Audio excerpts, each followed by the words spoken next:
Waalaikumsalam dan salam sejahtera kepada semua. Cikgu nak sambung perbincangan soalan nombor 12 iaitu soalan kertas 1. Format SPM bagi tingkatan 5. Darjah 12 menunjukkan dua segitiga bersudut tegak JKM dan JLM. Cari panjang dalam CM bagi LK. Jadi nak tahu panjang LK, pertama sekali kalau tengok rajah ni, kita kena cari dulu panjang LM. Dan kita kena gunakan segitiga bersudut tegak L, J dan M. Jadi, gunakan teorem Pythagoras, kita cari sisi LM.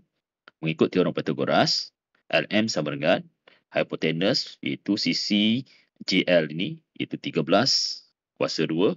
Kamu tolak dengan JM, iaitu 12 kuasa 2. Kemudian punca kuasa 2. Ini sama dengan LM. Jadi, 13 kuasa 2 sama dengan 169, tolak dengan 12 kuasa 2, 144. Punca kuasa 2 sama dengan punca kuasa 2 bagi 25 sama dengan 5. Kita tahu panjang LM sama dengan 5. Seterusnya kamu cari pula panjang MK. Sama juga, kali ini kamu kena gunakan segitiga bersudut tegak J, K, M. Okey, segitiga bersudut tegak ini, sudut tegak dia di sini dan ini merupakan hypotenuse iaitu sisi JK di mana dia sentiasa bertentangan dengan sudut 90 darjah. Jadi nak tahu MK mengikut teorem Pythagoras sama dengan hypotenuse kuasa 2 iaitu 20 kuasa 2. Kamu tolak dengan sisi yang kamu tahu satu lagi selain pada hypotenuse iaitu JM. Kuasa 2 iaitu 12 kuasa 2. Kemudian punca kuasa 2. 20 kuasa 2 sama dengan 400.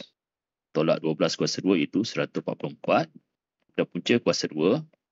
Ini bila kamu kira, kamu dapat guna kalkulator 400 tolak dengan 144 sama dengan 256. Jadi 256 ni punca kuasa 2 dapat sama dengan kuasa 2 dapat 16. Jadi MK kamu dapat 16 cm. Oleh itu kamu tahu nilai LK. LK sama dengan LM iaitu 5 cm campur dengan MK iaitu 16. Jadi 5 tambah 16 sama dengan 21. Okey, itu adalah jawapan untuk soalan nombor 12.